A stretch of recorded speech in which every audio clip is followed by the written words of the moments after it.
안녕하세요. 다우월드입니다. 5월 18일에 파인 네트워크 메인 화면이 다시 업데이트가 되었습니다.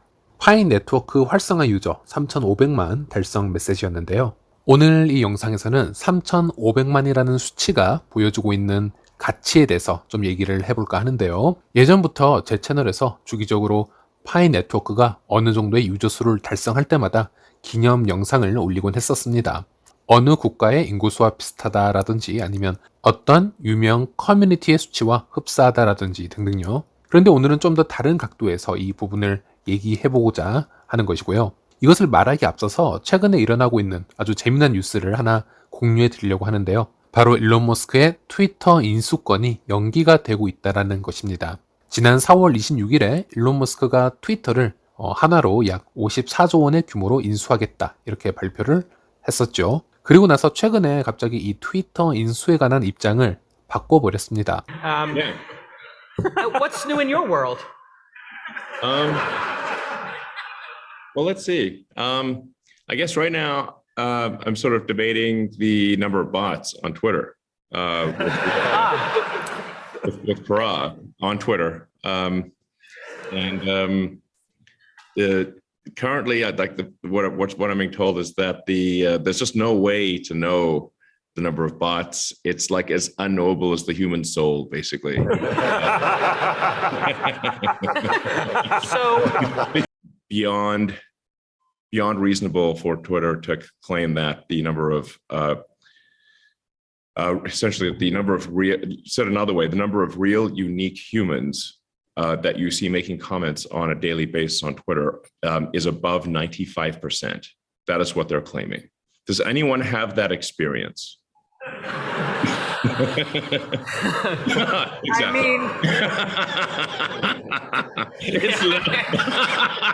I mean, Really? if it's not 5%, what is it?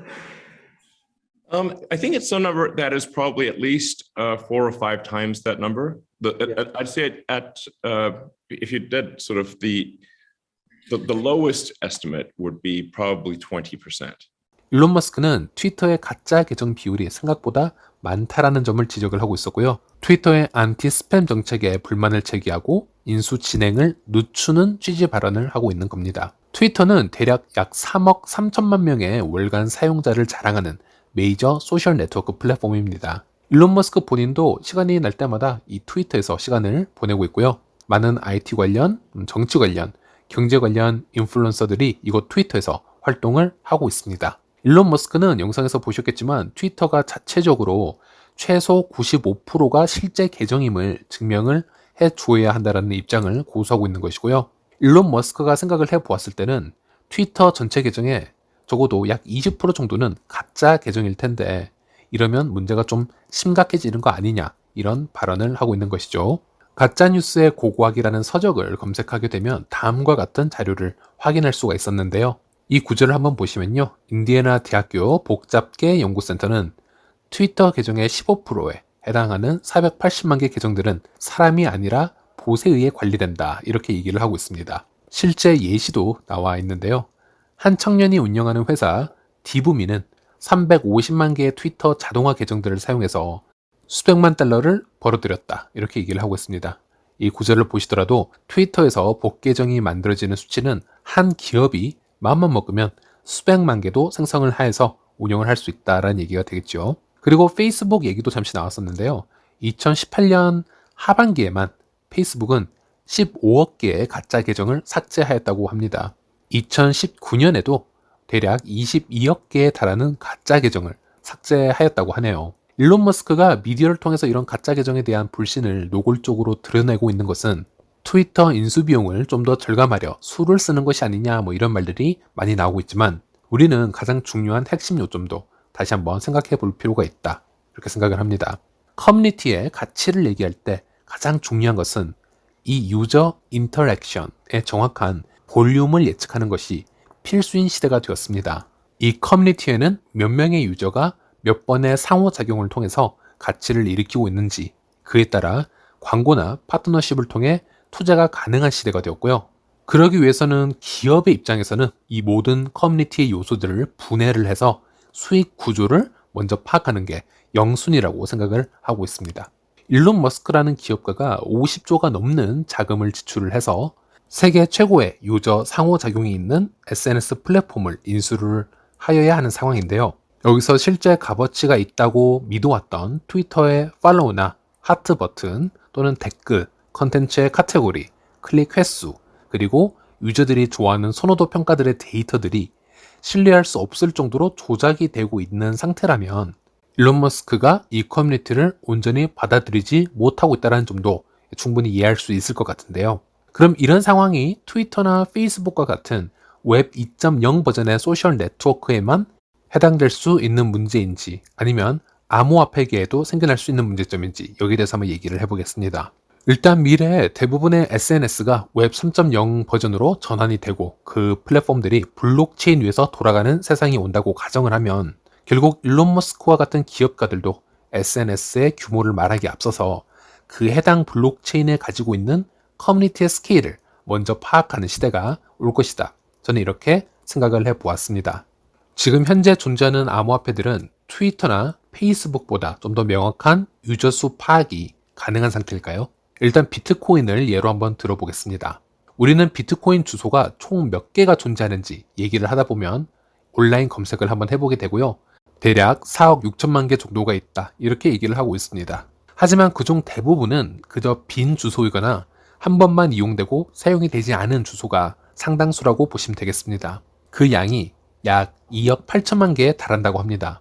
이것들은 실제 비트코인의 실경제를 얘기하는 토큰 이코노미에 어떠한 영향도 주지 못하는 볼륨이라고 생각을 하시면 될 것 같고요. 이렇게 비트코인 주소가 많이 만들어진 이유로는 예전부터 비트코인을 주고받을 때 보안상 한 번 비트코인을 전송받은 주소는 더 이상 쓰지 않고 거래 때마다 새로운 주소를 생성하는 문화가 장려되었기 때문이다. 저는 이렇게 생각을 합니다. 어쨌든 이 사용되지 않는 주소들을 다 빼고 나면요. 1억 7천만 개 정도의 비트코인 주소들이 존재하게 되는데요. 또 이 중 거래소 지갑, 아니면 기업용 지갑 또는 온라인 사이트, 도박 사이트와 같은 지갑 등을 필터링을 좀 해내면요. 대략 1억 4천만 개 정도의 주소들이 다시 걸러지게 됩니다. 이들은 직접적인 토큰 이코노미를 일으키는 계정의 수라고 판단을 하면 안 되고요. 거래를 용이하게 해주기 위한 툴로 생각을 하는 편이 맞습니다. 예를 들어 비트코인을 이용할 수 있는 도박 사이트에서 비트코인 계정 1000개를 우선 생성하였다라고 해서 이것이 비트코인의 유저 상호작용으로 인한 가치 상승 척도로 계산이 되어버리면 객관성이 떨어질 수 있다는 말씀을 드리는 것이고요. 다시 그런 주소의 수를 제거해내면 개인용이라고 부를 수 있는 비트코인이 들어있는 주소의 수는 대략 2,500만 개 정도라고 얘기를 하고 있는 겁니다. 이 데이터는 약 2018년 12월 달에 나온 것이고요. 현재 검색을 해보면 좀 더 성장을 해서 4천만 개의 활성화 주소 개수가 있다. 이렇게 얘기를 하고 있습니다. 하지만 여기서 또 한 가지의 근본적인 문제가 발생합니다. 바로 비트코인과 같은 암호화폐는 초기부터 1인 다계정 소유가 가능하였기에 이 개인 활성화 계정 수의 2,500만 개의 주소가 몇 명에 의해서 만들어진 주소인지는 전혀 알 길이 없다라는 겁니다. 예를 들어 비트코인을 안전하게 보관하려는 고래 투자자들은 주소를 100개 이상으로 쪼개어서 분산 저장을 해놓은 것일 수도 있고요. 일반인들도 여러 개의 주소를 비트코인을 좀 나누어서 보관하는 것을 선호할 수 있겠죠. 이 수치로 유저들의 인터랙션 볼륨을 확인하는 것은 결국 불가능하다라는 결론에 도달하게 됩니다. 다시 정리를 해드리자면 비트코인은 대략 4억 6천만 개의 비트코인 주소가 존재하지만 약 5%만이 경제 활동을 이끌어 나가는, 즉 개인이 홀딩하고 있는 비트코인 주소이며 이 5%도 1인 다계정으로 이루어져 있다는 점을 생각하였을 때는 총 몇 명의 유저들이 비트코인 경제를 이끌어 나가는지는 파악할 수 없다라는 얘기가 되겠습니다. 결국 이 비트코인 커뮤니티에 투자를 하려면은 다른 표면적인 다른 노출된 데이터로 이 잠재력을 평가해야 되는 상황이 온다라는 거죠. 자, 이번에는 파이 네트워크를 얘기해 보도록 할 텐데요. 현재는 활성화 유저 수만을 주기적으로 발표를 해주고 있습니다. 이 또한 파이코어 팀의 자체 분류 기준으로 이 수치들을 발표하고 있는 것이고요.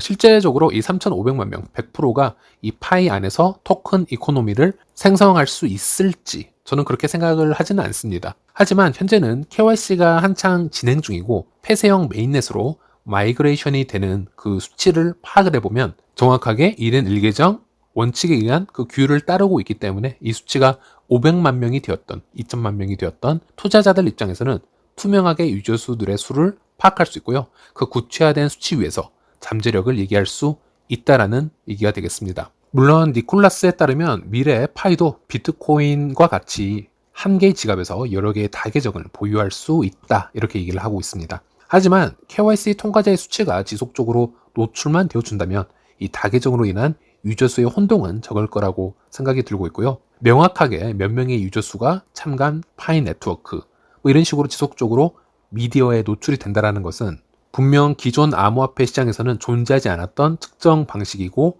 홍보 방식이었습니다. 이런 부분들을 여러 기업들에서 이제 앞으로 어떻게 이것을 바라보고 평가할지에 대해서도 흥미롭게 지켜봐야 할 것 같습니다. 네, 오늘 영상은 여기까지고요. 다음 시간에 다시 찾아뵙도록 하겠습니다. 감사합니다.